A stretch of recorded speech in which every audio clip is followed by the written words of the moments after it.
بسم اللہ الرحمن الرحیم۔ ہفتے کی دن عشاء کے بعد کی مجلس میں حکیم محمد حضرت تھانوی رحمۃ اللہ علیہ کے ارشادات بیان کیے جاتے ہیں۔ بڑوں کی باتیں تجربے کی باتیں ہوتی ہیں، کام کی باتیں ہوتی ہیں، اور بعد والوں کے لیے فائدہ مند ہوتی ہیں۔ حضرت کا یہ ملفوظ ہے، فرمایا باوجود جی نہ لگنے کے کام میں لگے رہنا یہ سخت مجاہدہ ہے، اور مجاہدہ ہی اصل طریق ہے۔ پھر فرمایا اللہ تعالیٰ کے کام میں بھی راحت ڈھونڈتے ہو، پھر دنیا داروں میں اور اللہ والوں میں کیا فرق ہوا؟ یہ حضرت کا ایک ملفوظ ہے کہ بس اوقات ایسا ہوتا ہے کہ کسی عبادت میں، کسی خیر کے کام میں دل نہیں لگ رہا ہوتا، جی نہیں لگ رہا ہوتا۔ نماز میں بھی بس اوقات مشقت سے معلوم ہوتی ہے، تلاوت میں بھی دل نہیں چاہ رہا ہوتا، یعنی اکثر عبادات میں ایسا ہوتا ہے۔ کبھی کبھی تو طبیعت لگ رہی ہوتی ہے، کبھی کبھی بڑا مزہ آ رہا ہوتا ہے نماز پڑھنے میں، تلاوت کرنے میں، ذکر کرنے میں، اور کبھی کبھی دل نہیں لگ رہا ہوتا، بس جی چاہتا ہے نماز جلدی سے پڑھ کے جلدی گھر چلوں، تلاوت کے لیے قرآن کریم کھولتے ہوئے مشکل معلوم ہوتا ہے۔ تو حضرت فرما رہے ہیں کہ جی کا نہ لگنا اور پھر کام میں لگے رہنا یہ سخت مجاہدہ ہے، اور اللہ تعالیٰ کے راستے میں مجاہدہ ہی اصل ہے۔ جی لگ رہا ہے تو آسانی سے سب کام ہو رہے ہیں، جب دل نہ لگ رہا ہو اور زبردستی دل لگانا تو اس میں عبادت میں ثواب بھی بڑھ جاتا ہے، اور یہی اصل ہے۔ ہم تو ہر کام میں آسانی اور سہولت دیکھتے ہیں، ہر کام میں آسانی اور سہولت دیکھتے ہیں کہ دل لگ رہا ہے، آسانی ہے، سہولت ہے تو کر رہے ہیں، اور جب مشکل مشقت کوئی تکلیف آئی تو وہ کام کرنا چھوڑ دیا۔ اللہ والوں کی شان نہیں ہوتی، بلکہ وہ تو اللہ تعالیٰ کے حکم کو دیکھتے ہیں، چاہے اس میں دل لگے نہ لگے اس کام کو کرتے ہیں۔ تو طبیعت اور مزاج ہم لوگوں کا بھی ایسا ہی ہونا چاہیے، طبیعت اور مزاج بھی ہمارا ایسا ہی ہونا چاہیے کہ اللہ کا حکم ہے پورا تو کرنا ہے، اللہ تعالیٰ کا حکم ہے پورا تو کرنا ہے۔ اور پھر ایک چیز ہے، انسان جب ایک کام میں محنت کرتا ہے، لگے رہتا ہے، لگا رہتا ہے، تو پھر ایک طبیعت بن جاتی ہے، طبیعت بن جاتی ہے۔ اور اگر ہمت ہار جائے تو پھر کوئی بھی دنیا کام بھی نہیں ہوتا، اگر ہمت ہار جائے تو دنیا کام بھی نہیں ہوتا۔ جیسے ایک پتھر ہے، اس پر پانی کا قطرہ گرتا ہے تو پہلے دن ہی پانی کے قطرے سے وہاں نشان نہیں بنتا، نہ سوراخ ہوتا ہے، بلکہ قطرے سے گرتے گرتے گرتے ایک وقت میں جا کر وہ نشان بن جاتا ہے۔ تو اسی طرح جب ہم اللہ تعالیٰ کے راستے میں محنت کرتے ہیں، ذکر کی محنت ہو، نماز کی محنت ہو، تلاوت کی محنت ہو، عبادت کی محنت ہو، تو ایک وقت میں جا کر وہ چیز دل میں اپنی جگہ بنا لیتی ہے، وہ چیز دل میں اپنی جگہ بنا لیتی ہے۔ یہی مقصود ہے، یہی اصل ہے کہ ہمارا کام چلتا رہے، عبادت میں ہم لگے رہیں، ایک وقت آئے گا کہ انشاءاللہ دل بھی لگ جائے گا، جگہ بھی بن جائے گی، عبادت کی لذت بھی حاصل ہو جائے گی۔ تو حضرت یہی فرما رہے ہیں کہ دل لگے رہے، اس میں مجاہدہ نہیں ہے، جب دل نہیں لگ رہا اور پھر آنا، یہی اصل مجاہدہ ہے۔ پھر فرمایا کہ اللہ تعالیٰ کے کام میں بھی راحت ڈھونڈتے ہو، تو دنیا داروں میں اور اللہ والوں میں کیا فرق رہ گیا؟ اللہ تعالیٰ کے کام میں راحت تھوڑی ڈھونڈتے ہیں، اللہ کا حکم ہے، مشقت آ رہی پھر بھی کریں گے، مجاہدہ ہے پھر بھی کریں گے، نہیں دل چاہ رہا پھر بھی کریں گے، کچھ بھی ہو اللہ کا حکم ہے کریں گے۔ پھر آگے فرمایا کہ ہر چیز میں اصل معیار وہ سنت ہے کہ ظاہری اقوال، افعال، اخلاق سب سنت کے مطابق ہونے لگیں، یہ اصل ہے، ورنہ کچھ بھی نہیں ہے۔ ہمارے ہر کام میں، ہمارے ہر عمل میں، ہمارے ہر ارادے میں سنت حضور صلی اللہ علیہ وسلم کا طریقہ ہونا چاہیے۔ ہم کوئی بھی کام کریں، دنیا کا کام ہو، دین کا کام ہو، یہ دیکھنا چاہیے، کام ہو، کاروبار ہو، شادی بیاہ ہو، کہ حضور صلی اللہ علیہ وسلم نے یہ عمل کیسا کیا ہے۔ سنت کو معیار بنانا چاہیے، اس میں برکت بھی ہے، نور بھی ہے، اور اللہ تعالیٰ کی طرف سے مدد بھی ہے۔ سنت کے مطابق ہر کام کو کرنے کی کوشش کرنی چاہیے۔ کوئی بھی عمل ہو، یہ دیکھیں کہ حضور صلی اللہ علیہ وسلم نے یہ کام کس طرح کیا ہے۔ بہت سارے ایسے ہم کام کرتے ہیں، ہمارے گھر کی تقاریب ہوتی ہیں، شادی بیاہوں کی تقاریب ہے، دیکھنا چاہیے کہ حضور صلی اللہ علیہ وسلم نے یہ عمل کیسا کیا ہے۔ اب جیسے یہ 9-10 محرم کے دن تھے، تو ہمیں یہ دیکھنا چاہیے کہ یہ دن حضور صلی اللہ علیہ وسلم نے کس طرح گزارے ہیں۔ اسی طرح رمضان آتا ہے، بھی رمضان کس طرح گزارا ہے۔ شب برات آتی ہے، حضور صلی اللہ علیہ وسلم نے اس کون سا عمل کیا ہے۔ تو اس طرح سنت کے مطابق جب ہم کام کریں گے تو وہ غلط کام جو سنت کے خلاف ہیں، جو شریعت سے ہٹ کر ہیں، ان سے ہم بچ جائیں گے۔ کیونکہ ہر کام میں جب ہم سنت کو تلاش کریں گے تو وہ کام سنت کے مطابق بھی ہو جائے گا اور شریعت کے مطابق بھی ہوگا، اور اس میں ثواب بھی ملے گا۔ اور اس کام میں کوئی غلط چیز، دین سے ہٹ کر شریعت کے خلاف کوئی چیز ہوگی، اس سے ہم بچ جائیں گے۔ تو حضرت اگلے ملفوظ میں یہ فرما رہے ہیں کہ ہر کام میں سنت کو دیکھا کرو، حضور صلی اللہ علیہ وسلم کے طریقے کو دیکھا کرو کہ حضور صلی اللہ علیہ وسلم نے یہ عمل کیسے کیا ہے۔ پانی پی رہے ہیں، سنت کے مطابق پینے ہیں۔ کھانا کھا رہے ہیں، یہ سوچ لیں حضور صلی اللہ علیہ وسلم نے کس طرح کھایا ہے۔ کسی سے ملاقات کر رہے ہیں، سنت طریقے کو دیکھیں۔ اس میں سیکھنا بھی پڑتا ہے۔ اب تو بہت ساری کتابیں ایسی ہیں جس میں حضور صلی اللہ علیہ وسلم کی سنت کو، طریقے کو جمع کر دیا ہے۔ ہر موقع کے لحاظ کی سنت، ہر موقع پر حضور صلی اللہ علیہ وسلم نے یہ کام کس طرح کیا، یہ کام کس طرح کیا، ایسی بہت ساری کتابیں ملتی ہیں۔ مشہور کتاب ہے حضرت ڈاکٹر عبداللہ عارفی رحمۃ اللہ علیہ کی، حضور صلی اللہ علیہ وسلم کی سنتوں کو آپ نے جمع فرمایا ہے۔ اس کتاب کو ہم اپنے مطالعے میں رکھ سکتے ہیں۔ آپ صلی اللہ علیہ وسلم کی ایک ایک سنت اس میں جمع کی ہے۔ حضرت مفتی عبدالروف سکروی صاحب دامت برکاتہم کی بھی ایک کتاب ہے، ان کے والد کی، علیکم بسنتی۔ تو یہ سنتوں کی کتابیں مارکیٹ میں ملتی بھی ہیں۔ اس کے ذریعے سے ہم یہ جان سکتے ہیں کہ حضور صلی اللہ علیہ وسلم نے یہ کام کیسے کیا ہے۔ تو سنتیں جاننا، پڑھنا، سیکھنا، اس سے بھی زندگی میں بہت برکت آتی ہے۔ کام بھی اچھے ہو جاتے ہیں، کام میں انوارات بڑھ جاتے ہیں۔ نماز پڑھ رہے ہیں، سنت طریقے سے پڑھیں۔ مسجد آ رہے ہیں، سنت طریقے سے آئیں۔ ہر کام میں سنت کا اہتمام کیا جائے، ہر کام میں سنت کا اہتمام کیا جائے، اس سے اس کام کی برکت بڑھ جاتی ہے۔ آگے حضرت نے فرمایا دعا قبول ہونے سے متعلق کہ کبھی کبھی جو کچھ آدمی مانگتا ہے اس سے بہتر چیز اسے مل جاتی ہے۔ مثلاً کوئی آدمی اللہ تعالیٰ سے 100 روپے مانگ رہا ہے، اللہ تعالیٰ نے 100 روپے کی جگہ اس کو 2 رکعت آخری شب میں نصیب فرما دی، تو دعا تو قبول ہو گئی، دعا کی قبولیت بدل گئی کہ اس کو عبادت کی توفیق مل گئی۔ یہ حدیث شریف میں آتا ہے کہ انسان جو بھی دعا کرتا ہے وہ دعا ضرور کسی نہ کسی شکل میں قبول ہوتی ہے۔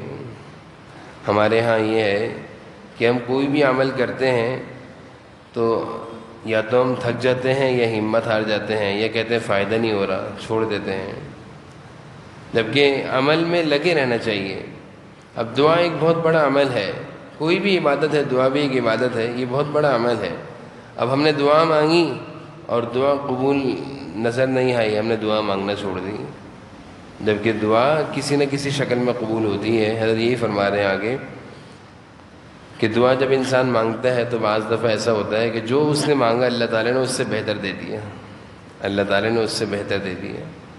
اور کبھی ایسا ہوتا ہے کہ دعا کی برکت سے، دعاؤں کی برکت سے وہ کسی آفت اور مصیبت سے محفوظ کر دیا جاتا ہے۔ حدیث کا مضمون ہے کہ تقدیر کے جو فیصلے ہیں اللہ تعالیٰ کی طرف سے، اس میں جو تبدیلی آتی ہے وہ دعا سے آتی ہے۔ تقدیر کے جو فیصلے اللہ کی طرف سے مقرر ہیں کہ انسان کے ساتھ کیا پیش آنا ہے، اس میں جو تبدیلی لانے والی کوئی چیز ہے تو حدیث کا مفہوم ہے وہ دعا ہے۔ لیکن یہ دعا کون سی ہے؟ یہ بار بار مانگنے والی دعا ہے، مسلسل کام میں لگا ہوا ہے، دل نہیں لگ رہا پھر بھی مانگ رہا ہے، اور پھر آہستہ آہستہ جیسے میں نے پہلے عرض کیا کہ جب ایک کام میں انسان لگتا ہے تو لگے رہنے سے اس کام میں پھر دل لگنا شروع ہو جاتا ہے۔ ابھی تک تو ہم لوگوں کو نہ عبادت کا ذوق لگا، نہ دعاؤں کا ذوق لگا، نہ تلاوت کا ذوق لگا، اس وجہ سے ہم مانگتے بھی نہیں ہیں۔ جب مانگنے کا ذوق لگ جائے تو پھر انسان مانگتا ہی رہتا ہے، اور پھر کسی کو اللہ تعالیٰ سے مانگنا نصیب ہو جائے تو اس کو، بزرگوں کی باتیں ہیں، اللہ والوں کی باتیں ہیں کہ جس کو اللہ سے مانگنا نصیب ہو جائے اللہ تعالیٰ پھر اس کو مخلوق کے مانگنے سے بچا لیتے ہیں، مخلوق کی محتاجگی سے، لوگوں کے آگے سوال کرنے سے، لوگوں کے آگے ہاتھ پھیلانے سے اس کے پاس ایسی نوبت نہیں آتی کہ وہ کسی سے قرض بھی جا کر مانگے۔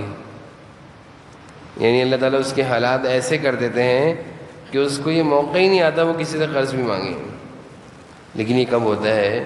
جب مسلسل کوئی کام ہوتا ہے۔ تو دعا بھی ایک بہت بڑا عمل ہے، اس کو مسلسل کرنا چاہیے۔ تو کبھی ایسا ہوتا ہے کہ ہم دعا مانگ رہے ہیں قبول نہیں ہو رہی، ہم کہتے ہیں ہم تو مانگتے ہیں قبول نہیں ہوتی۔ دعا کسی نہ کسی شکل میں قبول ہوتی ہے۔ اس کی شکل کیا ہے؟ ایک تو یہ کہ جو مانگا وہ نہیں ملا، اس سے بہتر چیز مل گئی۔ مثال ہے، بچہ ہے دکان پہ جاتا ہے ابا کے ساتھ، بچہ ہمیشہ ہلکی چیز پہ ہاتھ رکھتا ہے اور کسی خراب چیز پہ ہاتھ رکھ دیتا ہے، اور ابا اس سے بہتر چیز دلوا دیتے ہیں کہ بیٹا یہ جو آپ کھاؤ گے اس سے آپ کا گلا خراب ہوگا، یہ جو میں دلا رہا ہوں یہ آپ کے لیے زیادہ بہتر ہے۔ تو بظاہر بچہ روتا بھی ہے کہ نہیں جو میں نے مانگا وہ نہیں دیا، لیکن ابا کو پتہ ہے کہ جو تمہارے حق میں بہتر تھا ہم نے وہ دے دیا۔ تو یہی دعا کا معاملہ ہے کہ ہم اللہ تعالیٰ سے کچھ مانگ رہے ہوتے ہیں اور ہم اللہ تعالیٰ سے برابر مانگ رہے ہوتے ہیں، اللہ تعالیٰ اس سے بہتر چیز دے دیتے ہیں۔ ہمیں یقین رکھنا چاہیے، دعا مانگنا نہیں چھوڑنی چاہیے۔ دوسری چیز جو سے میں نے عرض کری کہ بعض دفعہ کوئی مصیبت آ رہی ہوتی ہے، کوئی آفت آ رہی ہوتی ہے، کوئی بیماری آ رہی ہوتی ہے، ادھر سے یہ دعائیں مانگتا ہے اللہ تعالیٰ سے، نمازوں کے بعد 5-5 منٹ کی دعائیں مانگتا ہے، رات کو تہجد میں آنکھ کھل جاتی ہے دعائیں مانگنے بیٹھ جاتا ہے۔ دعا تو ایک عبادت ہے، جیسے 2 رکعت نفل پڑھنا عبادت ہے، تلاوت کرنا عبادت ہے، دعا بھی عبادت ہے۔ اب ادھر سے اس کی دعا جا رہی ہے، ادھر سے کوئی مصیبت آ رہی ہے، تو احادیث کے مضامین سے معلوم چلتا ہے کہ دعا ٹکراتی ہے، اس مصیبت کو ٹال دیتی ہے، اس مصیبت کو ٹال دیتی ہے۔ اب وہ مصیبت کس طرح کی تھی؟ کوئی بیماری تھی، کوئی نقصان تھا، کوئی مال پر آفت تھی، لیکن اس دعا کی برکت سے اللہ تعالیٰ نے اس مصیبت سے بچا لیا۔ تو دعا تو معمولی چیز نہیں ہے، دعا تو مانگتے رہنا چاہیے۔ اور تیسری دعا کی قبولیت جو معلوم چلتی ہے کہ بہت ساری ہماری دعائیں ذخیرہ آخرت کر دی گئی ہیں، اور احادیث کے مضامین سے معلوم چلتا ہے کہ کل قیامت کے دن جب اللہ تعالیٰ کے دربار میں حاضری ہوگی تو نیکیوں کی شکل میں ہمیں بہت ساری چیزیں مل رہی ہوں گی، ہم کہیں گے یہ کیا ہے، ہم نے تو اتنی ساری نیکیاں نہیں کریں، تو بتایا جائے گا آپ کی وہ دعائیں ہیں جو آپ دنیا میں مانگا کرتے تھے، اور دنیا میں وہ دعائیں آپ کو نہیں دی گئیں، ان کو ذخیرہ آخرت بنا کر آج دیا جا رہا ہے۔ تو یہ خوش ہوگا اور یہ اس وقت کہے گا یہ ایمان والا کہ کاش کہ میری ساری دعائیں قبول نہ ہوتی، سب مجھے آخرت میں ملتی، اتنا خوش ملے گا۔ تو اس لیے ہمیں دعا بھی ایک بڑی عبادت ہے۔ بہرحال حضرت کے ان مضامین سے، ان باتوں سے ہمیں یہ چیز سیکھ لینی چاہیے کہ کوئی بھی عمل ہو اس کو کرتے رہنا ہے، کوئی بھی نیک کام ہو اس کو کرتے رہنا ہے، کوئی بھی عبادت ہو اس کو کرتے رہنا ہے۔ اب عبادتوں میں اور بھی خیر کے کام ہیں، مثال ہیں ہم کسی کے ساتھ بھلائی کر رہے ہیں، کسی کو پانی کا گلاس پلا رہے ہیں، والدین کی خدمت کر رہے ہیں، یا کسی غریب کی مدد کر رہے ہیں، تو کرتے رہنا ہے، کرتے رہنا، چھوڑنا نہیں ہے۔ بعض دفعہ کیا ہوتا ہے ہم کسی کی مدد کر رہے ہیں، اس کی طرف سے کوئی بات ہماری مزاج کے خلاف آئی، ہم نے کرنا چھوڑ دی، یہ کیا بات ہے، اس نے مجھے ایسا بول دیا اب تو میں نہیں کروں گا، اب میں ایسا نہیں کروں گا۔ ایسا ابوبکر صدیق رضی اللہ عنہ کے بارے میں آتا ہے کہ وہ کچھ لوگوں کی مدد کیا کرتے تھے، ان لوگوں کی طرف سے حضرت ابوبکر صدیق رضی اللہ عنہ کی شان میں کچھ ایسی باتیں پہنچی جس سے آپ کو تکلیف ہوئی۔ حضرت ابوبکر صدیق نے ان کے ساتھ خیر کا معاملہ کرنا چھوڑ دیا۔ اللہ تعالیٰ نے فرمایا الا تحبون ان یغفر اللہ لکم، کیا تم یہ پسند نہیں کرتے کہ اللہ تمہیں معاف کر دیں؟ جب تم اللہ کی معافی چاہتے ہو تو ان کو بھی معاف کر دو۔ تو کسی بھلائی، کسی کے ساتھ ہم اچھائی کر رہے ہیں تو بعض دفعہ دل اچاٹ ہو جاتا ہے کہ میں نہیں کر رہا، یہ مجھے ایسا کہتا ہے. جیسے ایک مشہور واقعہ ہے، یہ بزرگوں سے ہم نے سنا ہے. ایک شخص تھا، اس کا یہ معمول تھا کہ وہ مدرسے کے جو طلبہ ہوتے ہیں ان کی خدمت کرتا تھا کہ ان کو میں کھانا کھلاؤں گا، یہ قرآن کریم پڑھیں گے، ثواب مجھے ملے گا. تو وہ اپنی اس خدمت کو سعادت سمجھتا تھا. اور یہ سعادت کی بات ہے کہ کسی ایسے کو، دعا بھی ہے، بزرگوں کے ارشادات بھی ہیں، کسی ایسے کو اپنا کھانا کھلاؤ جو نماز پڑھے تو ہمیں ثواب ملے. یعنی نیک آدمی کو کھانا کھلانے کی کوشش کرنی چاہیے. ویسے تو سب کو کھلانا چاہیے، لیکن کوئی نیک آدمی کھائے گا تو ہمیں ثواب تو ملے گا. تو یہ اللہ والوں کا معمول بھی رہا. تو اس آدمی کا یہ معمول تھا، وہ مدرسے کے طلبہ کو بڑی محبت سے کھانا کھلاتا تھا جسامت کا بھاری. تو مدرسے کے بچوں نے اس کا نام رکھا بیل، مزاحاً اس کا نام رکھ دیا بیل. اب جب وہ کھانا کھلانے جائے تو بچے کہیں، بچے شرارتی ہوتے ہیں، سب بچے شرارتی ہوتے ہیں، صرف مدرسے کے نہیں، سب بچے. تو بچوں نے کہا آگے ہمارا بیل. تو ایک دفعہ اس بیچارے نے یہ آواز سن لی کہ میں تو ان کو کھانا کھلاتا ہوں، انہوں نے میرا نام بیل رکھ دیا. تو اس نے کہا اب میں کل سے کھانا نہیں کھلاؤں گا. تو اس نے یہ کہا کہ اب میں کل سے کھانا نہیں کھلاؤں گا، میں تو ان کی خدمت کرتا ہوں اور انہوں نے میرے یہ صلہ رکھا ہے، صلہ دیا ہے. تو اس نے یہ ایک اچھا کام جو وہ کر رہا تھا چھوڑ دیا. سویا، ایک رات اس نے خواب میں دیکھا. اللہ تعالیٰ بعض دفعہ یہ چیزیں دکھا دیتے ہیں انسان کی اصلاح کے لیے کہ جو تم کام کر رہے ہو اس کو مت چھوڑو. خواب میں کیا دیکھتا ہے کہ میدان محشر لگا ہوا ہے، حساب و کتاب ہو رہا ہے، جنت اور جہنم کے فیصلے ہو رہے ہیں، لوگ تیزی کے ساتھ جنت میں جا رہے ہیں. اور یہ شخص خود پل صراط کے قریب کھڑا ہوا ہے مارے ڈر کے کہ میں پل صراط سے جاؤں گا تو نیچے نہ گر جاؤں جہنم میں. یہ خواب میں منظر دیکھ رہا ہے. دیکھتے ہی دیکھتے کہ لوگ آتے ہیں، تیزی سے جا رہے ہیں، کوئی نیچے گر رہا ہے، کوئی جنت میں جا رہے ہیں. اتنے میں دیکھا کہ ایک بچوں کی جماعت آئی ہے، 30 بچے آ رہے ہیں. اس نے دیکھا یہ تو وہی بچے ہیں جن کی میں خدمت کرتا تھا، کھانا کھلاتا تھا. ابھی پریشان. اتنے میں دیکھا کہ ایک بچے کے پیچھے نظر پڑی. اس نے کہا وہ ہمارا بیل کھڑا ہوا ہے، آؤ بیل تم بھی ہمارے ساتھ چلو. اور میرا ہاتھ پکڑا، مجھے بھی پل صراط سے کراس کرا کر جنت کی طرف لے گئے. تو اللہ تعالیٰ نے خواب میں دکھایا. صبح جب اس کی آنکھ کھولی تو یہ فوراً اس وقت کے ایک بہت بڑے عالم تھے، مفتی محمود صاحب ان کا نام تھا رحمۃ اللہ علیہ. ان کے پاس گیا کہ حضرت میں نے یہ خواب دیکھا ہے اور مجھ سے یہ ایک خیر کا کام ہو رہا تھا، میں نے وہ خیر کا کام چھوڑ دیا تھا غصے میں، ناراضگی میں. مجھے تو اس خواب سے بڑا سبق اور عبرت ملی ہے کہ اب میں کچھ بھی بولتے رہے بچے، وہ خیر کا کام میں نہیں چھوڑوں گا. تو بہرحال میں نے اس پر یہ واقعہ سنایا کہ یہ جو مضمون چل رہا ہے کہ انسان بہت سارے خیر کے کام کر رہا ہوتا ہے، کوئی رکاوٹ، کوئی بات دل کا نہ لگنا یا کسی کی طرف سے کوئی بات کا پیش آ جانا چھوڑ دیتا ہے کہ اب میں نہیں کروں گا. ایسا نہیں کرنا چاہیے. مجاہدہ یہی ہے کہ دل نہ لگ رہا ہو پھر بھی دل لگانا ہے. اللہ تعالیٰ ہمیں عمل کرنے کی توفیق نصیب فرمائے. تھوڑا سا ہم ذکر کرتے ہیں.